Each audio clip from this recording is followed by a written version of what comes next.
चलिए बच्चों, कैसे हो? आशा है आप ठीक होंगे और स्वस्थ होंगे।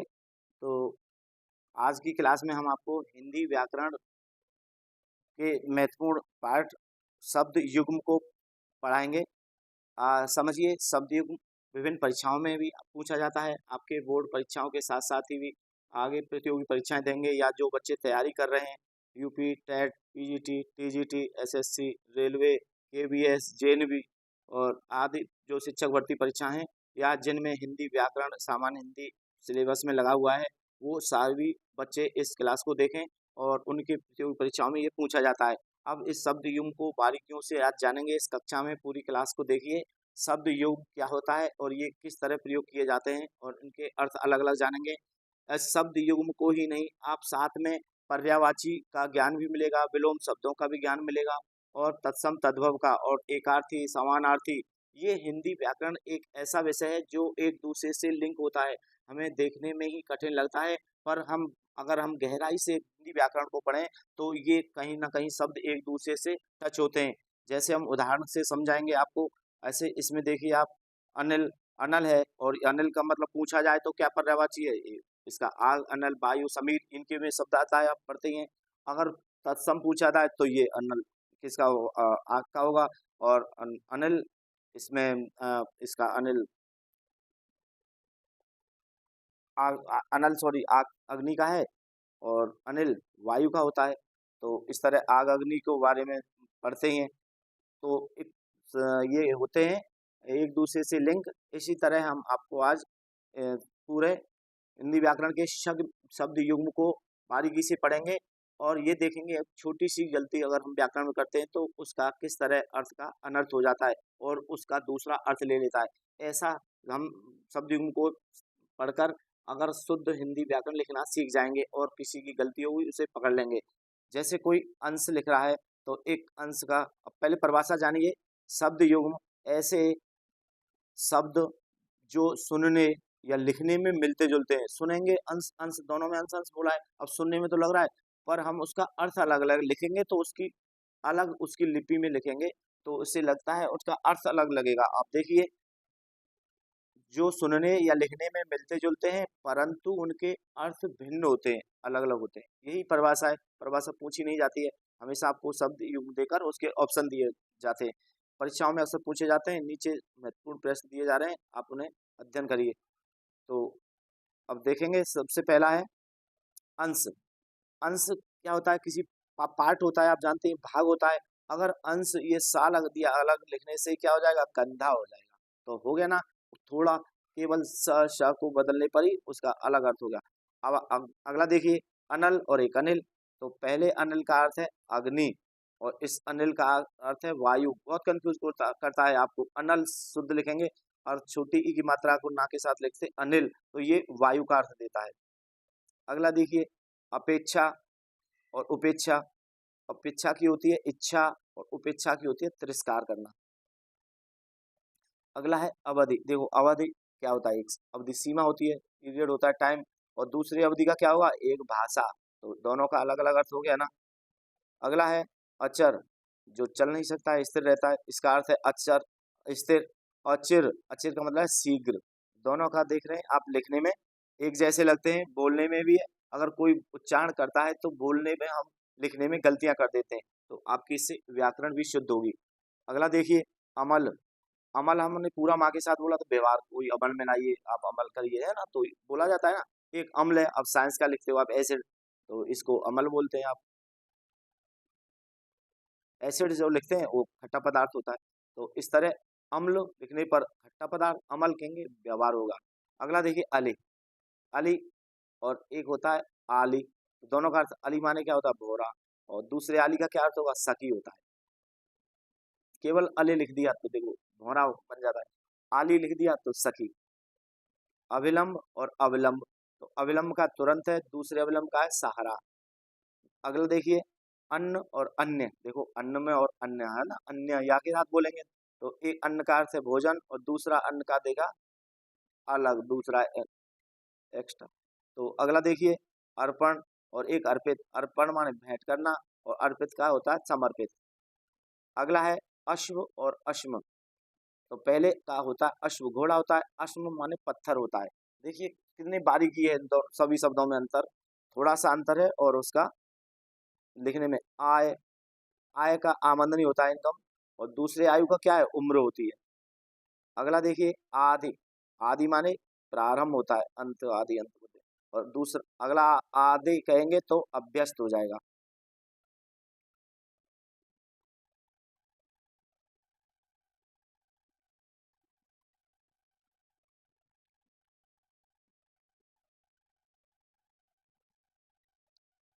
थोड़ा बड़ा कर लेते हैं, अच्छा भी लगेगा। चलिए 14वां देखते हैं, आभरण और आवरण। और आवरण का होता है गहना, जैसे आभूषण होते हैं। और आवरण होता है किसी का ढका हुआ, ढकना, किसी वस्तु को हम कहते हैं उससे ढक दो तो आवरण। अगला देखिए आलसी, आलसी कामचोर को बोलते हैं। एक होता है अलसी, तिलहन जिसमें तेल निकलता है, एक तिलहन की प्रजाति होती है अलसी।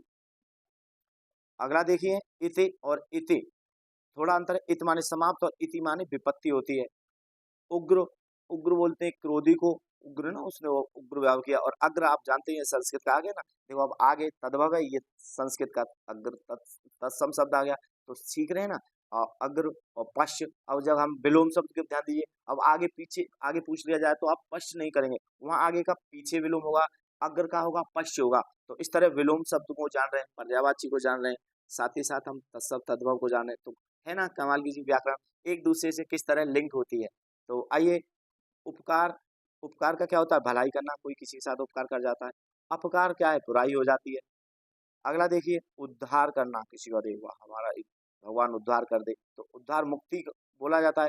और दूसरा उधार है, केवल उधार को आप जानते हैं, कर्ज लेना, ऋण देना।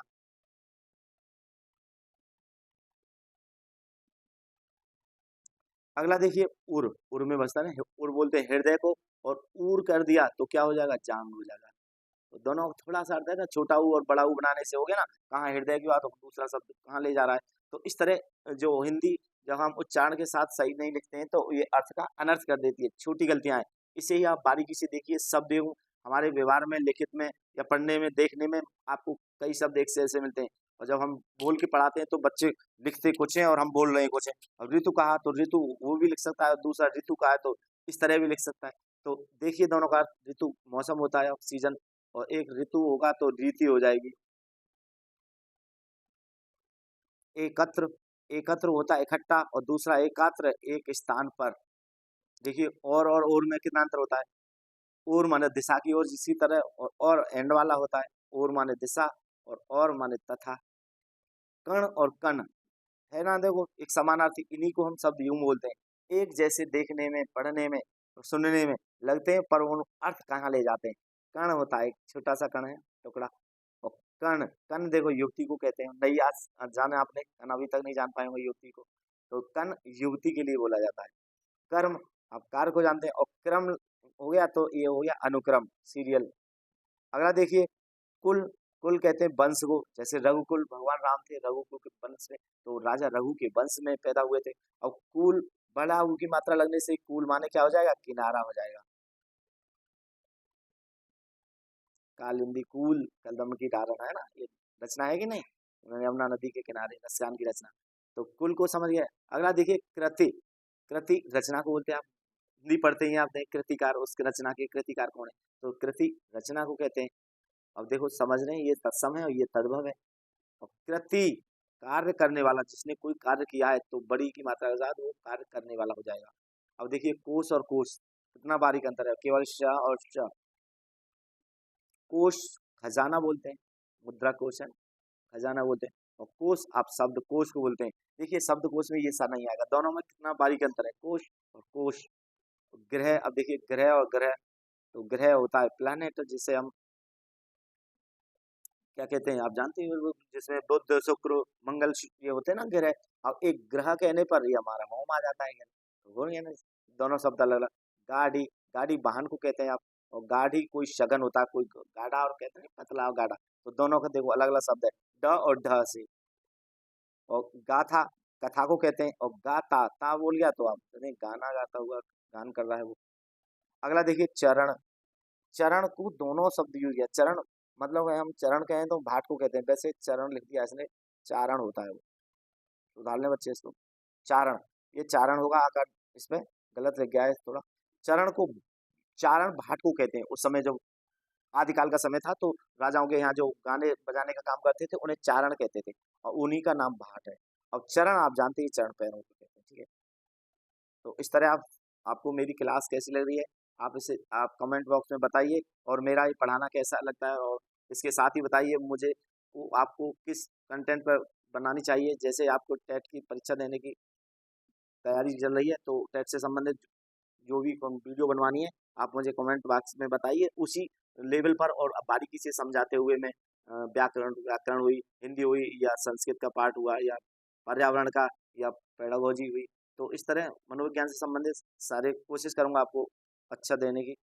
तो आइए चलते हैं। चिर, चिरकालीन कहते हैं लंबे समय तक। और एक चीर, आप जानते हैं चीर किसको बोलते हैं? कपड़े को बोलते हैं चीर, कपड़े का जो टुकड़ा होता है। चूर्ण और चूर, चूर्ण पाउडर होता है, और चूर माने उसके चूर चूर हो गया ना, टुकड़े टुकड़े हो गया। तो जलज, देखिए आपको मैं पर्यायवाची पढ़ा रहा था तब भी कह रहा था कि जल से जो उत्पन्न होता है, जा माने जन्म, तो जल से जो जन्म लेता है क्या है? कमल। और जल जो देने वाला है, दा का मतलब क्या होता है? देने वाला। तो इस तरह क्या होता है? जलद का मतलब, जलद मतलब जल देने वाला कौन है? बादल है, जल देता है हम लोग, तो देने वाला। और ज माने जन्म लेने वाला, तो दोनों का अर्थ हो गया, जल जुड़ा हुआ दोनों में। तो जल में जो जन्म लेता है उसे कमल, और जल जो देता है उसे बादल। समझ गए ना कितना अच्छा अर्थ समझे? जलज का कमल होगा, और इस जलद का बादल होगा।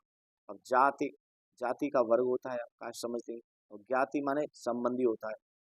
तरणी, और बारीक अंतर देखिए, तरणी सूर्य को बोलता है, और तरणी कहते हैं नाव को। तीर वाण को बोलते हैं, और तीर एक किनारा होता है। दंश, दंश माने काटना है ना, सर्पदंश मतलब सर के द्वारा काटा गया।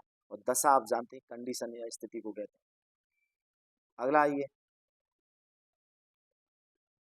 दिन, दिन आप जानते हैं, दिन होते हैं दिवस। दिन कौन सा है? सोमवार, मंगलवार। और इसका क्या, दीन का क्या होता है? दीन का अर्थ होता है गरीब, दीन दुखी बोलते हैं ना। तो द्रव्य का होगा पदार्थ, और एक द्रव है तरल, लिक्विड बोलते हैं, जैसे दूध पानी। और द्रव्य पदार्थ को बोलते हैं, पदार्थ में ठोस द्रव गैस सभी आ जाते हैं। तो 42वां देखिए, धन, धन आप संपत्ति, संपत्ति बोलते हैं धन को, और जब दान कर दिया तो वो धान्य हो जाएगा। धान एक, जो चावल निकलना से जो पहले होती है ना, उसमें छिलका सहित होता है, उसको भी धान कहते हैं। ये अन्न में आता है धान। तो इस तरह धन का संपत्ति होगा, धान का धान्य होगा। अब देखिए नख, नख नाखून को बोलते हैं, और एक नख कह दिया तो नकली रूप हो गया। नारी, नारी का स्त्री होगा, और दूसरे नाड़ी का क्या होगा? नस होगा, जो हाथ की नस है उसको नाड़ी भी बोलते हैं।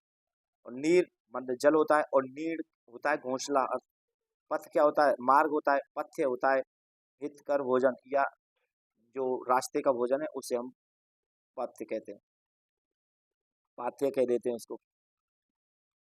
अगला देखिए, पद किसको कहते हैं? स्थान को भी कहते हैं ना, पद है या कोई स्थान है, या हमारे जो काव्य में पद शब्द आता है उसको भी कहते हैं पद है, जैसे मीराबाई के पद, सूरदास के पद।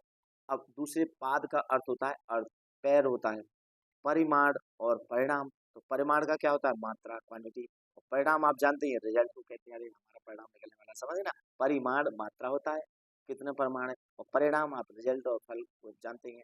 पक्ष कहते हैं दल को, वो हमारे पक्ष का है उसके विपक्ष का है। और एक पंख है, इसको आप पैर पर भी कह देते हैं, पंख। प्रणाम को नमस्कार बोलते हैं, और परिणाम को क्या है? फल बोलते हैं। बलि को चढ़ावा बोलते हैं, बलि को चढ़ाना। और बलि शक्तिशाली को बोलते हैं। और बाल, बाल केस होते हैं बाल। और बाला युवती का नाम हो जाता है। भवन घर होता है, और भुवन माने संसार।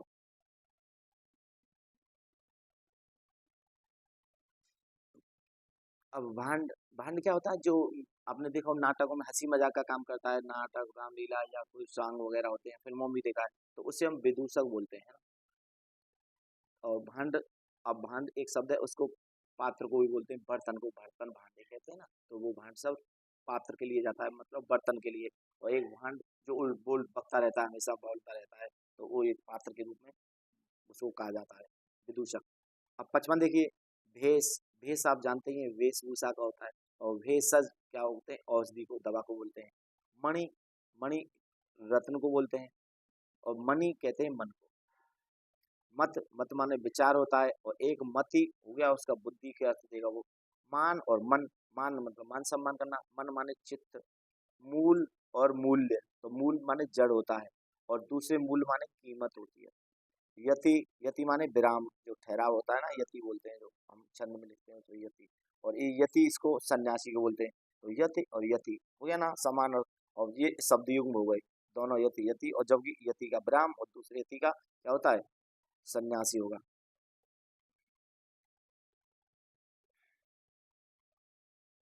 आगे चलिए 61। अब देखिए रज, रज होता है धूल को कहते हैं, तुम्हारे चरणों की रज जो मिल जाए, है ना, रज। और राज आप जानते हैं शासन को कहते हैं। मोदी का राज चल रहा है, योगी का राज चल रहा है, बोलते हैं नहीं आप। रत्न, रत्न मणि को बोलते हैं। और यत्न प्रयास को बोलते हैं, प्रयास करना भाई, कठिन प्रयास है, मैंने यत्न किया। राशि, राशि अब समूह को बोलते हैं। और एक राशि होता है ढेर। रूप, बड़ा हुआ है तो रूप माने आकृति हो गई। और दूसरा रूप क्या हो गया, पैसे के लिए, पुराना जो सिक्का है उसके लिए यूज किया जाता है। लेख माने लिखना होता है। और लेख, अब लेख झील को बोलते हैं।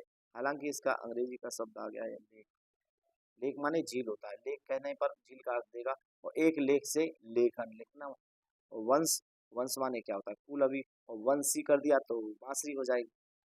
वर्ण माने ये वर्ण जो अक्षर होते हैं हमारे। और वर्ण, वर्ण और मतलब स्वीकार करना। और वर्ण माना रंग या अक्षर, तो दोनों का अलग अलग अर्थ दे रहा है ये। 67। अगला देखिए वार, वार जानते हैं आप, दिन होता है सोमवार मंगलवार। और दूसरा वर, वर का मतलब श्रेष्ठ होता है। वर वहाँ पति को भी लिया जाता है सब, तो इसलिए श्रेष्ठ माना जाता है। उसका अर्थ यहाँ वर के रूप में श्रेष्ठ आएगा। शंकर, अब शंकर देखो भगवान के लिए उपयोग होता है, शिव के लिए। अब एक शंकर होता है मिश्रित, शंकर प्रजाति है ना, दवा बीज होते हैं ना, उसे हम हाइब्रिड शब्द यूज करते हैं अंग्रेजी में, उन्हें मिश्रित के लिए शंकर यूज किया जाता है, मिला हुआ।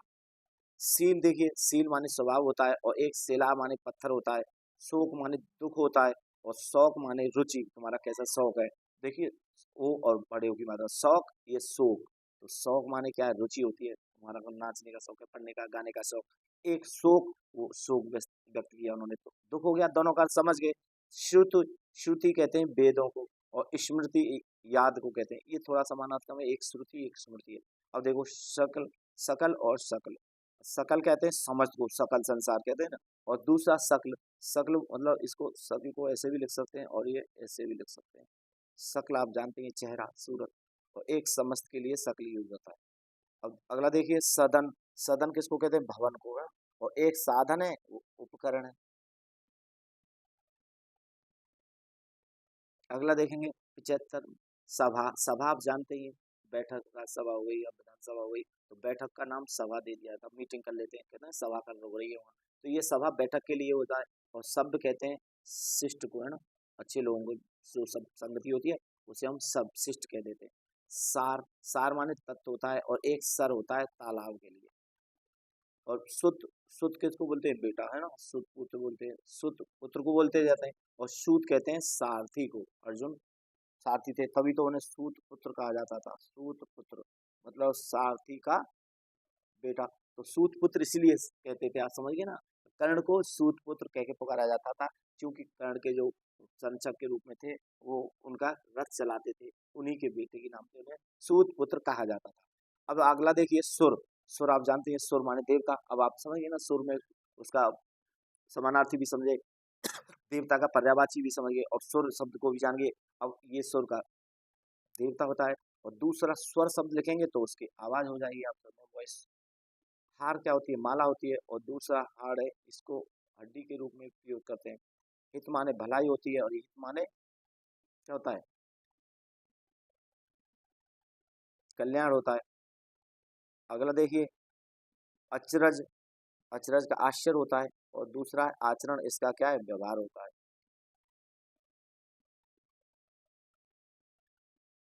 अगला देखिए उपाधि, उपाधि कहते हैं पदवी को, जिस तरह किसी को उपाधि मिली हुई है, डॉक्टरेट की उपाधि, वो पदवी को बोलते हैं उपाधि।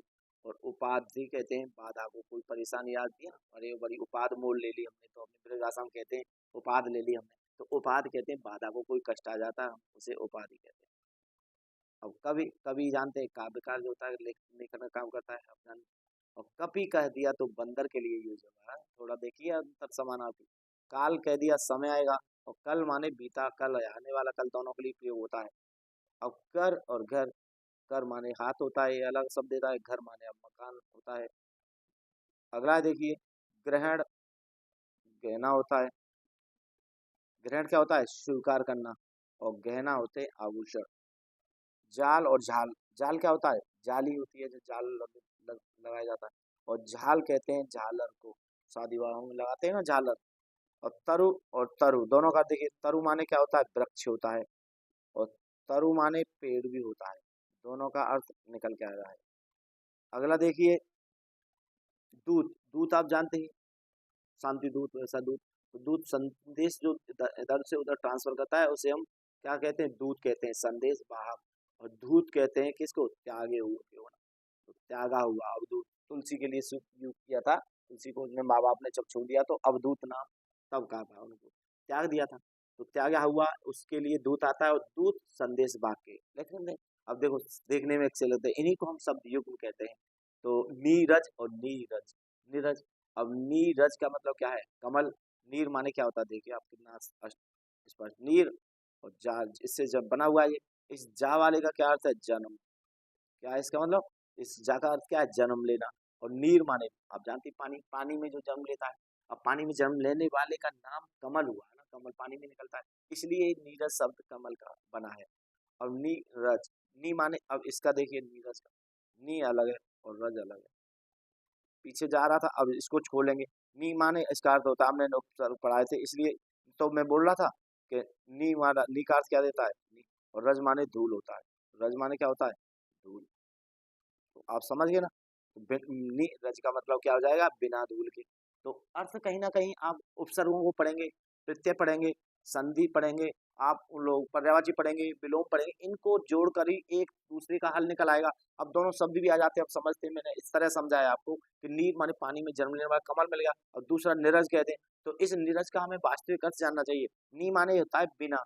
अब रज माने आप जानते हैं धूल है, रज भी नहीं लगने देता भाई वो तो बिना धूल, अब बिना धूल का अर्थ आ गया ना निकल के। तो इस तरह शब्द यूं आप जो पुराने ज्ञान है ना उसी को अगर लगा देंगे तो अपना आप अर्थ निकाल लेंगे, और अब हिंदी को एक बहुत सरल भाषा में आप जान लेंगे। तो पानी, पानी कैसे, जैसे वीणा पानी बोलते हैं सरस्वती को, तो उनके हाथ में वीणा लगी हुई है, तो हम समास में भी पढ़े इसको, संस्कृत में पढ़े, तत्सम में पढ़े, तो पानी का अर्थ क्या होता है? हाथ। इसलिए उन्हें कहते हैं वीणा पाणी। वीणा पाणी मतलब जिनके हाथ में क्या है? वीणा है, इसलिए सरस्वती का नाम वीणा पाणी। अब पानी, इसको मुझे बताने की जरूरत नहीं है, पानी को जल बोलते हैं। अब देखिए भान और भानु, भान उसे भान है कि नहीं, उसे ज्ञान है कि नहीं, हो गया। एक भानु ऊ लग गया तो क्या हो गया? सूर्य का अर्थ देगा ये भानु। अगला देखिए मेला और मैला, दोनों का ध्वनि देख रहे हैं, मेला और मैला, हो गया ना, एक ही मात्राओं का अंतर है। तो इस मेला का आप जानते हैं उत्सव होता है, और इस मेला का क्या होता है? गंदा कोई मैली वस्तु। अगला देखिए योग, योग का क्या है? साधना। और ये अगला है भोग, भोग का क्या है? उपयोग करना। अगला देखिए रथ और पथ, रथ पथ कह देते हैं, तो ये शब्द एक युग बन गया जोड़ा। अब इनका अर्थ क्या है? रथ का वाहन हो गया, और पथ माने मार्ग हो गया। थोड़ा सा और बचा हुआ है, तो अगला देखिए, देखो 96 लघु और लघु। और लघु का अर्थ क्या देता है? लघु माने छोटा होता है, और दीर्घ बड़ा होता है, छोटा का बड़ा हुआ। इस तरह आप देखो, जिस तत्सम या तद्भव में और वो विलोम पूछता है तो विलोम भी उसका ही शब्द होगा, ध्यान रखना इस बात को। लघु का दीर्घ होगा, छोटा का बड़ा हुआ। तो यहाँ लघु मतलब छोटा होता है, और लघु माने लगा हुआ।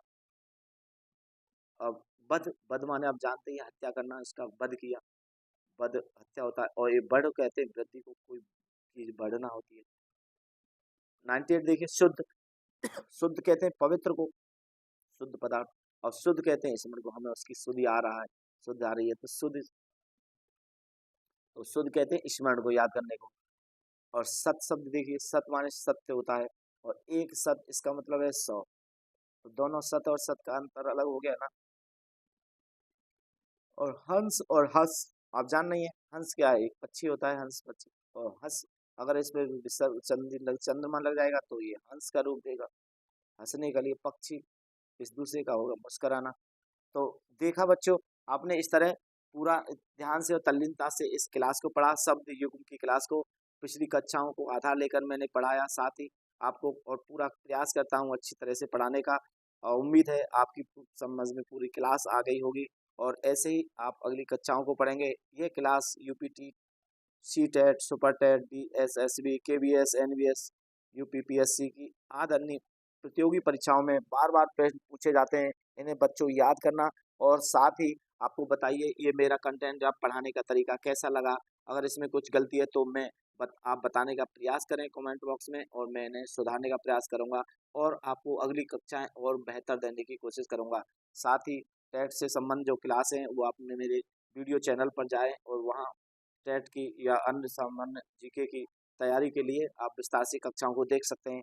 तो क्लास थोड़ी लंबी हो गई। थैंक यू बच्चों, और आपको बताइए कैसा लगा ये क्लास, इसमें आप कमेंट बॉक्स में लिखें। और साथ ही अगर आप मेरे चैनल पर पहली बार आए हुए हैं तो आपसे थोड़ी गुजारिश है कि आप इसको सब्सक्राइब करें, जिससे मेरा हौसला बढ़ेगा और मैं आपके लिए अच्छे अच्छे कंटेंट बनाता रहूँगा। थैंक यू, मिलते हैं अगली क्लास में। राधे राधे।